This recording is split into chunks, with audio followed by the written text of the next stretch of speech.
நேற்று ஈவினிங் வந்து ஒரு மீட்டிங் போயிட்டு வந்தேங்க. ஸோ அந்த மீட்டிங் போயிட்டு வந்ததுலேருந்து வந்து பார்த்திங்கன்னா மைண்டெல்லாம் வந்து அப்படியே கம்ப்ளீட்டாக கரெக்டான மாதிரி ஒரு ஃபீல் இருக்குது. அப்படி என்ன அந்த மீட்டிங்கில் பார்த்தேன் அப்படி தானே நீங்கள் கேட்குறீங்க. அதாவது அங்கே வந்து பார்த்திங்கன்னா ஒரு 15-20 பேருக்கு வந்து டெய்லி ஃபுட்டு வேணும் அப்படின்னு சொல்லி என்ன கூப்பிட்டுருந்தாங்க. அது விஷயமா டிஸ்கஸ் பண்ணியிருந்தாங்க.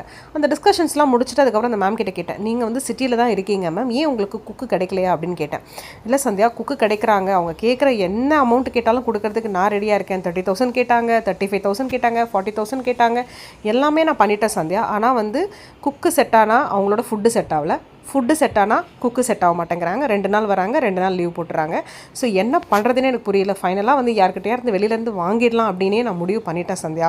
போகிற நிலமையை பார்த்தா நம்ம சென்னை வந்து யூஎஸ் ரேஞ்சுக்கு போய்டும் போல இருக்குது.